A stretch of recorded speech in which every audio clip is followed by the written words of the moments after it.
నమస్తే welcome to mid day news నేను మాధురి ముందుగా బులెటిన్ హెడ్లైన్స్ చూద్దాం లీగల్ నోటీసులపై స్పందించిన కాంగ్రెస్ నేతలు లాయర్లతో కేటీఆర్ సమావేశం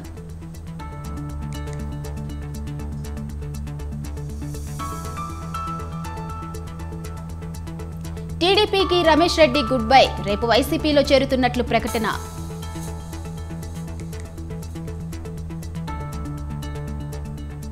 అమరావతిని రాజధానిగా కొనసాగిస్తాం సిద్ధార్థ్ సింగ్ కీలక ప్రకటన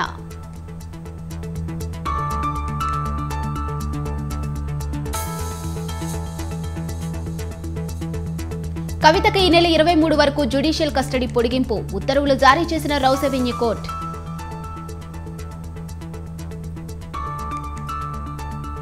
లిక్కర్ కేసులో నాకు ఎలాంటి సంబంధం లేదు 4 పేజీల లేఖ రాసిన కవిత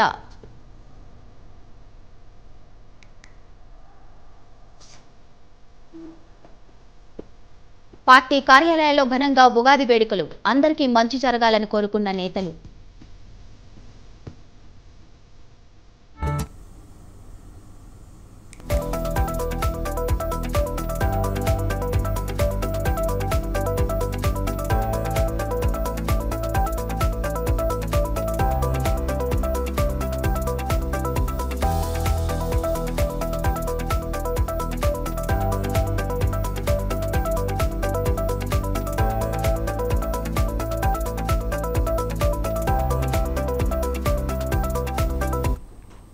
రైట్ బ్రేకింగ్ న్యూస్ చూస్తున్నాం తెలంగాణ భవన్లో సీనియర్ న్యాయవాదులతో బీఆర్ఎస్ వర్కింగ్ ప్రెసిడెంట్ కేటీఆర్ సమావేశమయ్యారు ఫోన్ ట్యాపింగ్ వ్యవహారంలో కేటీఆర్ పై అనుచిత వ్యాఖ్యలు చేశారంటూ కాంగ్రెస్ నేతలు మంత్రి కొండా సురేఖ కేకే మహేందర్ రెడ్డి ఎమ్మెల్యే ఎన్ఎం శ్రీనివాసరెడ్డిలకు లీగల్ నోటీసులు ఇచ్చారు కేటీఆర్ క్షమాపణలు చెప్పాలని డిమాండ్ చేశారు ఆదివారంతో గడువు ముగిసినా కాంగ్రెస్ నేతలు స్పందించకపోవడంతో కేటీఆర్ లాయర్లతో సమావేశమయ్యారు తదుపరి చట్టపరమైన చర్యలపై లాయర్లతో చర్చిస్తున్నారు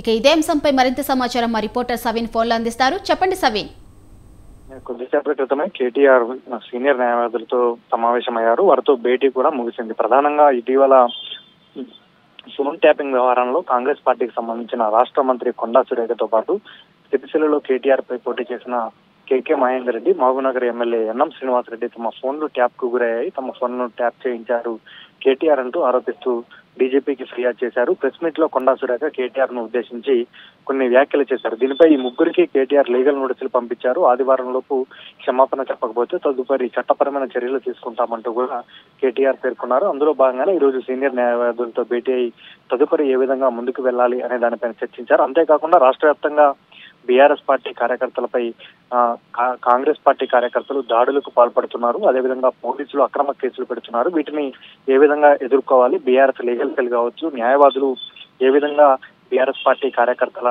పైన పెడుతున్నటువంటి అక్రమ కేసులను ఎదుర్కోవాలి అనే దానిపైన కూడా కేటీఆర్ చర్చించారు ప్రధానంగా బీఆర్ఎస్ పార్టీ ఇప్పుడు ప్రతిపక్షంలో ఉంది కాబట్టి ప్రభుత్వ పరంగా అధికార కాంగ్రెస్ పార్టీ రాష్ట్ర వ్యాప్తంగా అనేక ప్రాంతాల్లో బీఆర్ఎస్ పార్టీ శ్రేణులపై దాడులకు పాల్పడుతుంది కాబట్టి దీనిని పార్టీ లీగల్ సెల్ నుంచే కార్యకర్తలకు అండగా ఉండేందుకు పోలీసులు అక్రమ కేసులు పెట్టినా కాంగ్రెస్ పార్టీ శ్రేణులు దాడులకు పాల్పడ్డా వాటిని బీఆర్ఎస్ లీగల్ సెల్ నుంచి న్యాయపరంగా చట్టపరంగా ఎదుర్కొనేందుకు కార్యకర్తలకు అండగా ఉండేందుకు సీనియర్ న్యాయవాదులతో భేటీ అయి కేటీఆర్ చర్చించినట్లుగా తెలుస్తోంది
రైట్, మరో బ్రేకింగ్ న్యూస్ చూస్తున్నాం. ఉత్తరాఖండ్లోని కర్సేవా చీఫ్ బాబా టార్సెమ్ సింగ్ ను మార్చి 28న గుర్తు తెలియని వ్యక్తులు కాల్పులు జరిపారు. అక్కడికక్కడే టార్సెమ్ సింగ్ ప్రాణాలు వదిలాడు. ఈ కేసులో నిందితుల్లో ఒకరైన అమర్జిత్ సింగ్ ఎన్కౌంటర్లో హతమయ్యాడు. హరిద్వార్లోని తానా భగవాన్పూర్లో జరిగిన ఎన్కౌంటర్లో అమర్జిత్ మృతి చెందాడు. మరో నిందితుడు పరారైనట్లుగా పోలీసులు తెలిపారు.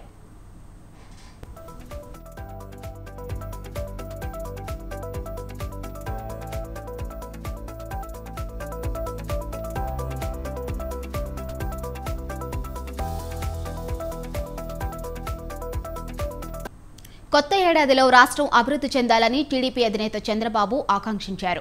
మంగళగిరి టీడీపీ కేంద్ర కార్యాలయం ఎన్టీఆర్ భవన్లో నిర్వహించిన ఉగాది వేడుకల్లో చంద్రబాబు పాల్గొన్నారు. చంద్రబాబుకు వేద పండితులు ఆశీర్వచనం చేశారు. 5 ఏళ్లలో బకాసురుని మించిన పాలన సాగిందని చంద్రబాబు అన్నారు. రాష్ట్రంలో కారం చేదు రుచులే ఉన్నాయని చంద్రబాబు చెప్పారు. అశాంతి, అభద్రతా భావం కనిపిస్తున్నాయని తెలిపారు. వాలంటీర్ల వ్యవస్థను కొనసాగిస్తామని తాము ముందే చెప్పామని చంద్రబాబు, ప్రజలకు సేవ చేస్తే తాము అండగా ఉంటామని వాలంటీర్లకు తెలిపామని తెలిపారు.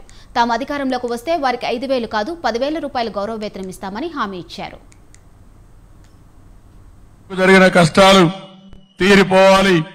ఆ కష్టాలు తీరిపోయి నూతనమైనటువంటి ఉత్సాహంతో భవిష్యత్తు కోసం మనందరం కూడా ముందు పోయే పరిస్థితి రావాలి.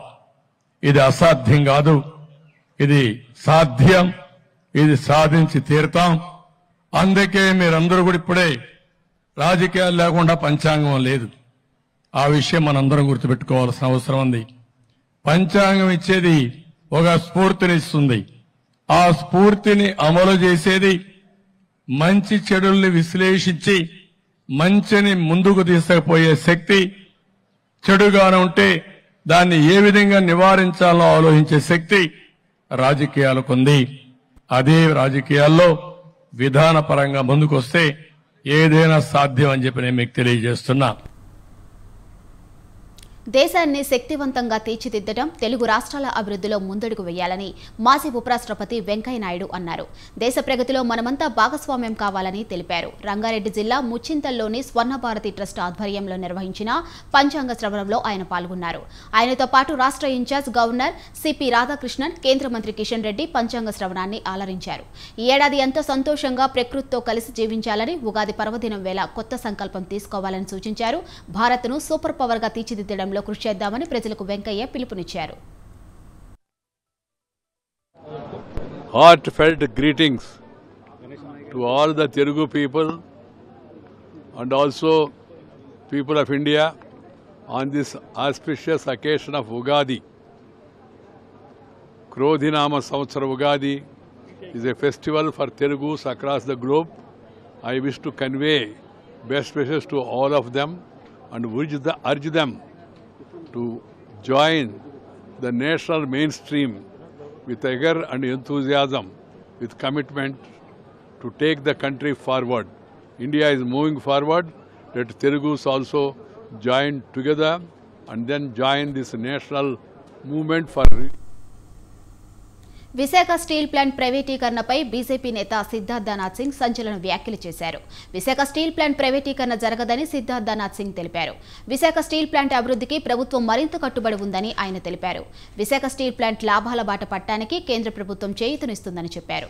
రాజధానిగా అమరావతి నిర్మాణం కూడా పూర్తవుతుందని సిద్ధార్థనాథ్ సింగ్ తెలిపారు. రాజధాని నిర్మాణ పనులు కూటమి ప్రభుత్వం ఏర్పాటు కాగానే శరవేగంగా జరుగుతాయని ఆయన హామీ ఇచ్చారు. పోలవరం నిర్మాణం పూర్తి చేసే బాధ్యతను కూడా కేంద్ర ప్రభుత్వం తీసుకుంటుందని ఆయన తెలిపారు. In 5 years has not become the capital. It is the commitment of BJP along with the alliance partner and TDP that Amravati will be delivered in coming next 5 years. Polavaram project will be delivered in next 5 years. The alliance, TDP-led alliance in Andhra Pradesh and the NDA at center will ensure that the Polavaram project is delivered, are being created. Visakhapatnam steel plant will be sold. Where is disinvestment happening? Visakhapatnam is not there for disinvestment. I am going to one of ఏపీలో ఎన్నికల హడావిడి peak స్టేజ్కు చేరిపోయింది. పార్టీలన్నీ ప్రజలను ప్రసన్నం చేసుకునే పనిలో పడ్డాయి. Polling countdown కూడా స్టార్ట్ కావడంతో అన్ని పార్టీల అగ్రనేతలు ఎన్నికల వ్యూహాల్లో తలమునకలై ఉన్నారు. ఈ నేపథ్యంలోనే ప్రచార పర్వంలో దూకుడు పెంచింది ఎన్డీఏ కూటమి. ప్రజాగళం 3వ విడతలో టీడీపీ అధినేత చంద్రబాబు, జనసేన అధినేత పవన్ కళ్యాణ్ కలిసి ప్రచారాన్ని పరుగులు పెట్టించనున్నారు. దీంతో రాష్ట్రంలో పొలిటికల్ హీట్ ఒక్కసారిగా వేడెక్కనుంది. అంతేకాదు రెండు పార్టీల అగ్రనేతలు ఒకే వేదికపై ప్రచారం చేయనుండటంతో ఆ పార్టీల కేడర్లో కొత్త జోష్ కనిపించనుంది.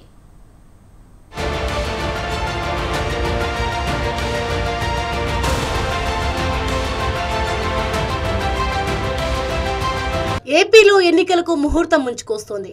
మే 13న ఎన్నికల కురుక్షేత్రం జరగనుంది. ఇప్పటికే పార్టీలన్నీ ప్రజల బాట పట్టాయి. గెలిపే లక్ష్యంగా వ్యూహాలు రచిస్తున్నాయి. పోలింగ్ కు టైం దగ్గర పట్టడంతో అగ్రనేతలు ఎన్నికల ప్రచారంలో తలమునకలై ఉన్నారు. ఈ నేపథ్యంలోనే ఇప్పటి వరకు ఎవరికి వారుగా ప్రచారం నిర్వహించిన కూటమి నేతలు ఎన్నికల దగ్గర పడుతుండటంతో వ్యూహం మార్చారు. టీడీపీ అధినేత చంద్రబాబు, జనసేన అధినేత పవన్ కళ్యాణ్ ఉమ్మడిగా ప్రచారం నిర్వహించనున్నారు.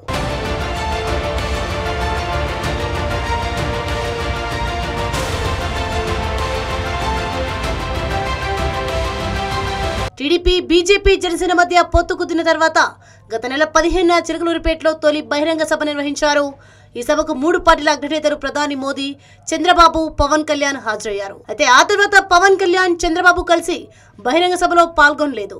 చంద్రబాబు ప్రజాగళం పేరుతో 25 అసెంబ్లీ నియోజకవర్గాలను చుట్టేశారు. అటు వారాహి విజయ యాత్రతో పవన్ ఎన్నికల ప్రచారం నిర్వహిస్తున్నారు. అయితే ఇప్పుడు ఎన్నికలు దగ్గర పడుతుండటంతో కలిసి ప్రచారం చేయాలని నిర్ణయించారు. ఉమ్మడి ఉభయ గోదావరి జిల్లాలో ఈ నెల 10, 11 తేదీల్లో జరిగే 3వ విడత ప్రజాగళంలో చంద్రబాబు, పవన్ కలిసి పాల్గొనున్నారు.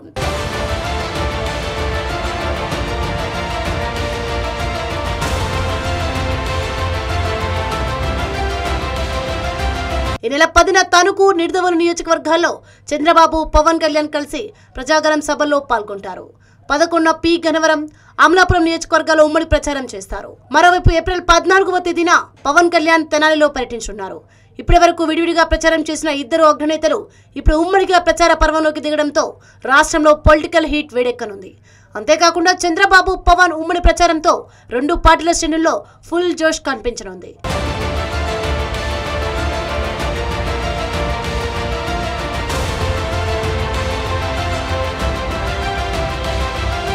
మొత్తానికి ఏపీలో ఎన్నికల వేడి స్పష్టంగా కనిపిస్తోంది.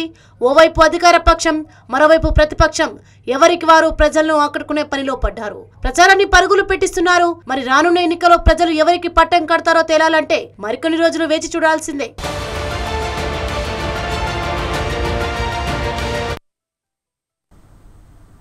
ఏపీలో ఎన్నికల వేళ పార్టీలో అసమ్మతి సెగలు కొనసాగుతున్నాయి. తాజాగా టీడీపీకి అన్నమయ్య జిల్లా రాయచోటి మాజీ ఎమ్మెల్యే రమేష్ కుమార్ రెడ్డి షాక్ ఇచ్చారు. టీడీపీ ప్రాథమిక సభ్యత్వానికి రాజీనామా చేశారు. టీడీపీలో పనిచేసే వారికి గుర్తింపు లేదని, తనను కాదని వేరే వారికి రాయచోటి టికెట్ కేటాయించడం దారుణమని విమర్శించారు.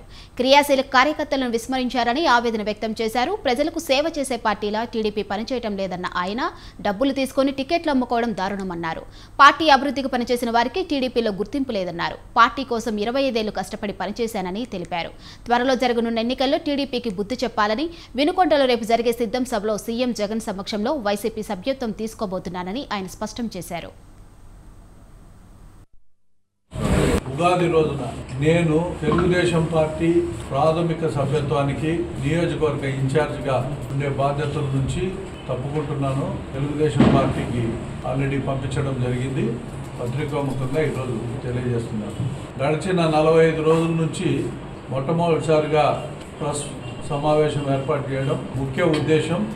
ఎన్నికలు సమీపిస్తున్న తరుణంలో తెలుగుదేశం పార్టీ నిరంకుశ విధానాలు ఒక్క నియోజకవర్గంలో కాదు, రాష్ట్ర వ్యాప్తంగా దాదాపు 40-50 నియోజకవర్గాల్లో తెలుగుదేశం పార్టీకి సంవత్సరాల తరబడి పనిచేసిన వ్యక్తులను విస్మరించి బయట పార్టీల నుంచి ఈ పార్టీకి తీసుకోవడం, టికెట్లు ఇవ్వడం, ముఖ్యంగా డబ్బులు చేతులు మారినాయనే విషయాన్ని రాష్ట్ర వ్యాప్తంగా కూడా ప్రజలందరూ కూడా గమనిస్తున్నారు.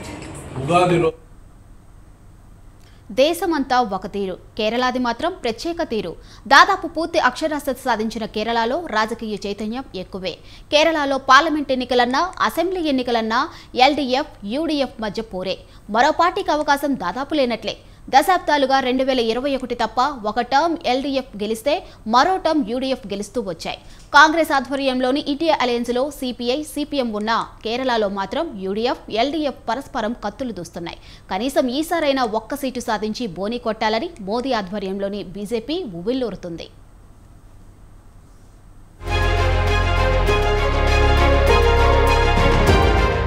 కేరళలో రాజకీయ పరిస్థితి చిత్రమైనది. 2024 పార్లమెంట్ ఎన్నికలకు చాలా కాలం ముందు నుంచే ఓటర్ల మనోభావాలను ప్రభావితం చేసే పౌరసత్వ సవరణ చట్టం, ఎలక్టరల్ బాండ్లతో సహా చాలా అంశాలపై రాజకీయ రంగంలో చర్చలు హోరెత్తుతున్నాయి. రాజకీయ చైతన్యం కలిగిన మేధావి వర్గం కీలక అంశాలపై స్పందించడం కేరళ ప్రత్యేకం. కేరళలో సంప్రదాయంగా వామపక్షాలు, కాంగ్రెస్ల ఆధిపత్యం ఉంది. 2024 సార్వత్రిక ఎన్నికల్లో తనదైన ముద్ర వేసేందుకు బీజేపీ అన్ని ప్రయత్నాలు చేస్తోంది.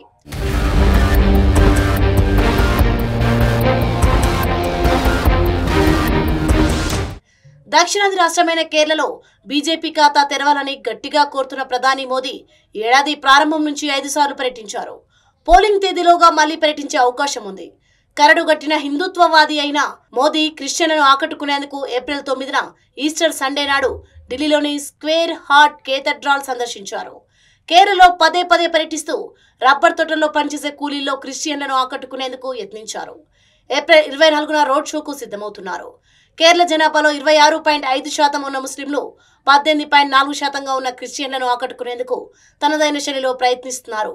కానీ రెండు వర్గాలు అటు ఎల్డీఎఫ్కో ఇటు యూడీఎఫ్కో ఓట్లు వేసేవారే తప్ప బీజేపీ వైపు చూసే దాఖలాలు కనిపించడం లేదు.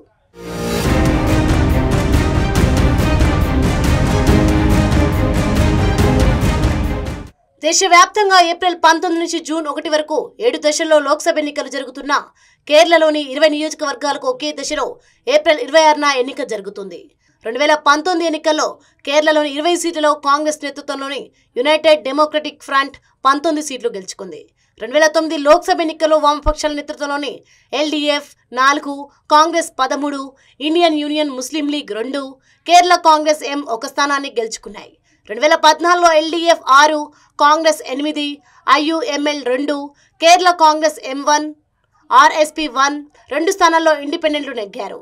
ఈ 3 ఎన్నికలలోనూ బీజేపీ 1 సీటు కూడా గెలవలేదు. ఎల్డీఎఫ్, యూడీఎఫ్లు 2 పౌరసత్వ సవరణ చట్టాన్ని వ్యతిరేకిస్తున్నాయి. పౌరసత్వ సవరణ చట్టం 2019 రాజ్యాంగ విరుద్ధమని ఈ పార్టీలు ఆరోపిస్తున్నాయి. సిఏఏ కేరళలో హాట్ పొలిటికల్ ఇష్యూగా మారింది. 2019 డిసెంబర్ 19న లోక్సభలో ప్రవేశపెట్టిన తర్వాత బిల్లుపై చర్చ సందర్భంగా రాష్ట్రానికి చెందిన పలువురు ఎంపీలు చర్చలో పాల్గొని బిల్లును వ్యతిరేకించారు. సిఏఏ ముస్లింల పట్ల వివక్షతో కూడుకున్నదని ముఖ్యమంత్రి పినరాయి విజయన్ గతంలోనే గలమెత్తారు. ఏప్రిల్ 5న విడుదల చేసిన లోక్సభ ఎన్నికల మేనిఫెస్టోలో సిఏఏను ప్రస్తావించకపోవడంపై ఆయన కాంగ్రెస్ పై మండిపడ్డారు.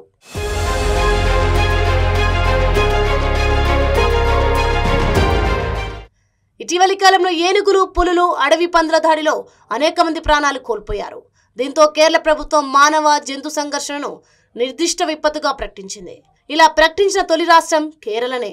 కాగా 1972 నాటి వన్యప్రాణి చట్టానికి సవరణలు చేయాలని ఎల్డీఎఫ్, యూడీఎఫ్ చాలా కాలంగా డిమాండ్ చేస్తున్నాయి. అభయారణ్యాలు కట్టుదిట్టంగా నిర్వహించడం, జంతువులు గ్రామాల్లోకి రాకుండా కట్టుదిట్టమైన వ్యవస్థ ఏర్పాటు చేయడం, జంతువుల దాడిలో మరణించిన వారి కుటుంబాలకు భారీ పరిహారం వంటి అంశాలతో వన్యప్రాణి చట్టానికి సవరణ చేయాలని కేరళలోని 2 అధికార కూటములు కోరుతున్నాయి. ఈ అంశం ఎన్నికల్లో ప్రచారాంశం కావచ్చు.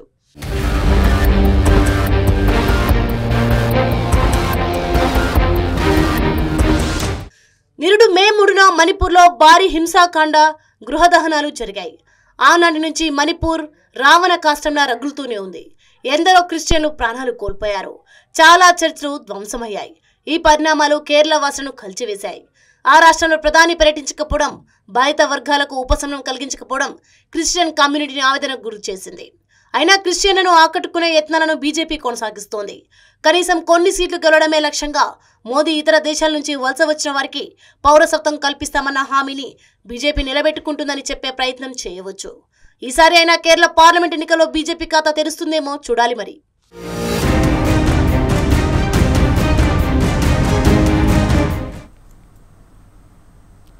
2024 లోక్సభ ఎన్నికల వేళ మణిపూర్ మోగబోయింది. ఎన్నికలకు వేడి కనిపించటం లేదు. దాదాపుగా ఏడాదిగా హింసాత్మక ఘర్షణలు, అల్లర్లతో ఉక్కిరిబిక్కిరవుతున్న మణిపూర్లో ఎన్నికల ప్రచారం చాప కింద నీరులా సాగుతుంది. బహిరంగ సభలు లేవు, ర్యాలీలు లేవు, పోస్టర్లు లేవు. చిన్న చిన్న సమావేశాలకే ప్రచారం పరిమితమవుతుంది. సభలు, బహిరంగ ప్రచారం పట్ల ప్రజలు విముఖత స్పష్టమవుతుంది. ఎవరు గెలిచినా ఓడినా పెద్దగా మారదనే నిర్లిప్తత ఓటర్లతో కనిపిస్తుంది.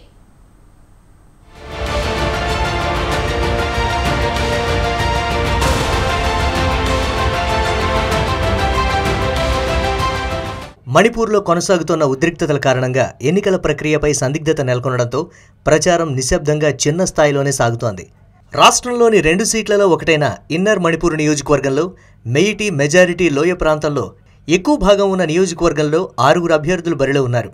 మణిపూర్లో 2 నియోజకవర్గాల్లో ఓ నియోజకవర్గంలోనూ మరో నియోజకవర్గంలోని కొంత భాగం ఏప్రిల్ 19న ఎన్నికలు నిర్వహిస్తూ ఉండగా ఆ నియోజకవర్గంలో రెండో భాగంలో ఏప్రిల్ 26న పోలింగ్ నిర్వహిస్తున్నారు. మణిపూర్లో 2009లో 2014లో జరిగిన ఎన్నికల్లో 2 స్థానాలను కాంగ్రెస్ గెలుచుకుంది. 2019లో జరిగిన ఎంపీ ఎన్నికల్లో బీజేపీ 1 స్థానాన్ని, ఎన్పీఎఫ్ 1 స్థానాన్ని గెలుచుకున్నాయి.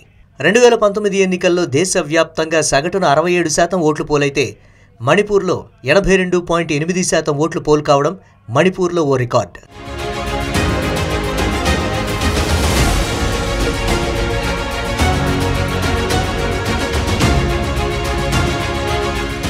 ఏప్రిల్ 19, 26 తేదీల్లో మణిపూర్లో 2 దశల్లో లోక్సభ ఎన్నికలు జరగనున్న నేపథ్యంలో ఆ రాష్ట్ర వాతావరణం అంతర్గతంగా నెలకొన్న అశాంతికి అద్దం పడుతోంది. ఇంఫాల్ లోయ ఎన్నికలకు 2 వారాల ముందు ప్రచార సమయంలో బహిరంగ సభలు, విందులు, లౌడ్ స్పీకర్ల వాడకానికి దూరంగా ఉండాలని మెయిటీ రాడికల్ గ్రూప్ అరంబాయి టెంగోల్ రాజకీయ పార్టీలకు విజ్ఞప్తి చేయడంతో ప్రచారం చాలా మందకొడిగా సాగుతోంది. హింసాకాండతో కుతకుతలాడిన మణిపూర్లో పెద్ద ఎత్తున ఎన్నికల ప్రచారానికి రాజకీయ పార్టీలు సిద్ధంగా లేవు. మణిపూర్లో బలమైన మైతీ వర్గానికి చెందిన మహిళా గ్రూప్ మీరా పైబీలు ఇంఫాల్లోని చింగా మఖా ప్రాంతంలో గార్డు పోస్టు వద్ద రాత్రి పొద్దుపోయాక ఇన్నర్ మణిపూర్ లోక్సభ నియోజకవర్గంలో కాంగ్రెస్ అభ్యర్థి కోసం ప్రచారం ప్రారంభించారు. మరికొందరు మహిళా వాలంటీర్లు వారితో కలిశారు. అది ఎన్నికల ప్రచార సరళి. శరణార్థి శిబిరాలు, పునరావాస శిబిరాల్లోనూ చిన్న స్థాయిలో ప్రచారం నిర్వహిస్తున్నారు.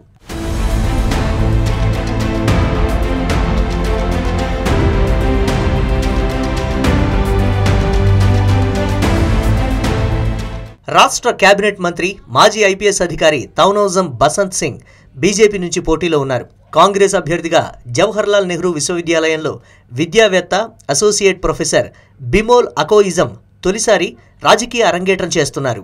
రిపబ్లికన్ పార్టీ ఆఫ్ ఇండియా ఏ తరపున మహేశ్వర్ తౌనౌజం, మణిపూర్ పీపుల్స్ పార్టీకి చెందిన ఆర్కే సోమేంద్ర ఇన్నర్ మణిపూర్ నియోజకవర్గం ఎన్నికల్లో పోటీ పడుతున్నారు.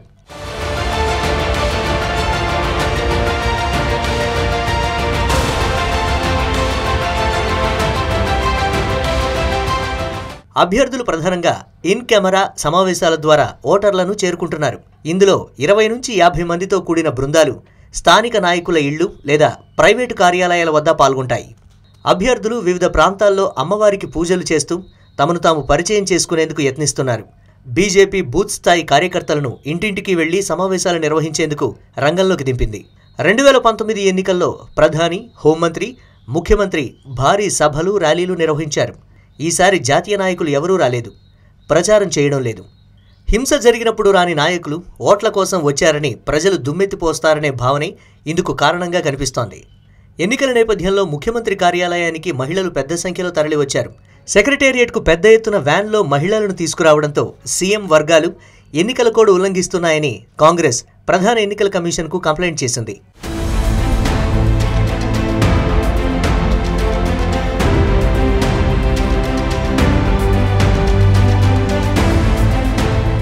మైదాన ప్రాంతాలలో మెయిటీలు, మెయిటీ పంగలు నివసిస్తూ ఉండగా కుకీలు కొండల దిగువన, నాగాలు కొండల ఎత్తైన ప్రాంతాల్లో నివసిస్తున్నారు. నాగాలు ప్రస్తుత సంఘర్షణ నుండి దూరంగా ఉన్నారు, తటస్థంగా ఉన్నారు.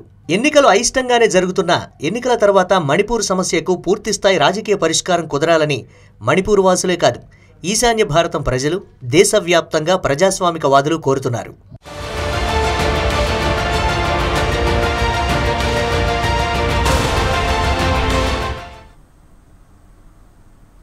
ఉన్నత విద్య కోసం అమెరికా వెళ్లిన మరో భారతీయ విద్యార్థి జీవితం అర్థాంతరంగా ముగిసింది. కనిపించకుండా పోయిన హైదరాబాద్ విద్యార్థి అబ్దుల్ మహమ్మద్ అరాఫత్ విగత జీవిగా పోలీసులకు కనిపించాడు. తమ కుమారుని డ్రగ్స్ మాఫియా కిడ్నాప్ చేసిందని కాపాడాలంటూ వేడుకున్న తల్లిదండ్రులకు కన్నీళ్లే మిగిలాయి. మరోవైపు అరాఫత్ను రక్షించేందుకు భారత విదేశాంగ శాఖ, అమెరికా పోలీసులు చేసిన ప్రయత్నాలు ఫలించలేదు. హైదరాబాద్ విద్యార్థి మృతిని న్యూయార్క్లోని భారత రాయబార కార్యాలయం ఎక్స్ ఖాతా ద్వారా ధృవీకరించింది. అతని ఆచూకీ కనిపెట్టేందుకు అధికారులు సెర్చ్ ఆపరేషన్ ద్వారా తీవ్రంగా యత్నించారని, కనిపించకుండా పోయిన 3 వారాల తర్వాత అతని మృతదేహాన్ని స్థానిక పోలీసులు కనుగొన్నారని, ఈ ఘటన తీవ్ర దిగ్భ్రాంతికి గురి చేసిందని అబ్దుల్ కుటుంబ సభ్యులకు సానుభూతి ప్రకటిస్తూ ఎంబసీ ఒక సందేశం ఉంచింది.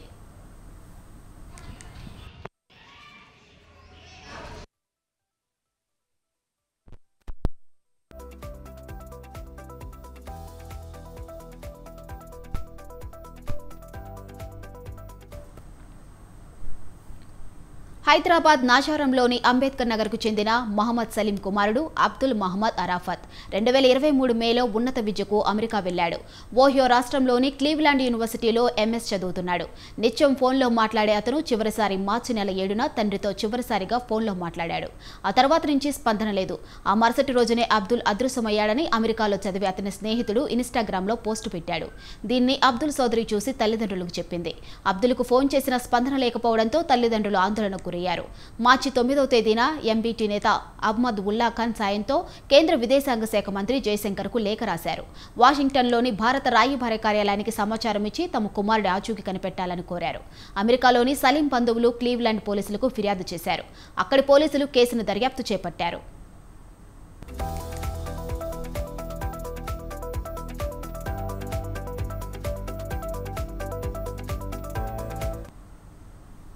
అబ్దుల్ అరాఫత్ చివరిసారి మార్చి 8వ తేదీన క్లీవ్లాండ్లోని వాల్మార్ట్ స్టోర్లో కనిపించినట్లు సీసీ కెమెరాల్లో రికార్డైనట్లు అక్కడి పోలీసులు సమాచారం ఇచ్చారు. ఇంకోవైపు రోజులు గడుస్తున్న ఆచూకీ లేకపోవడంతో అబ్దుల్ తండ్రి మరోసారి కేంద్ర విదేశాంగ శాఖను, అమెరికాలోని భారత రాయబార కార్యాలయాన్ని సంప్రదించారు.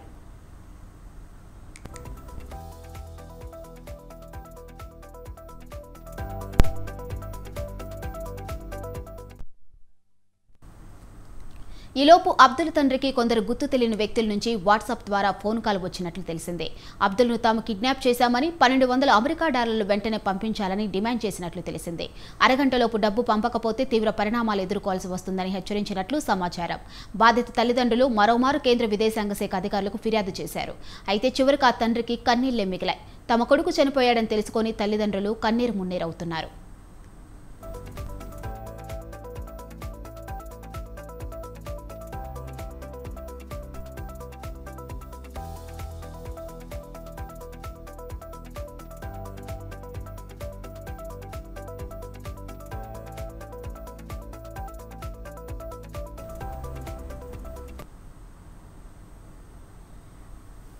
ఇవి బులెటిన్ అప్డేట్స్. చూస్తూనే ఉండండి స్వతంత్ర.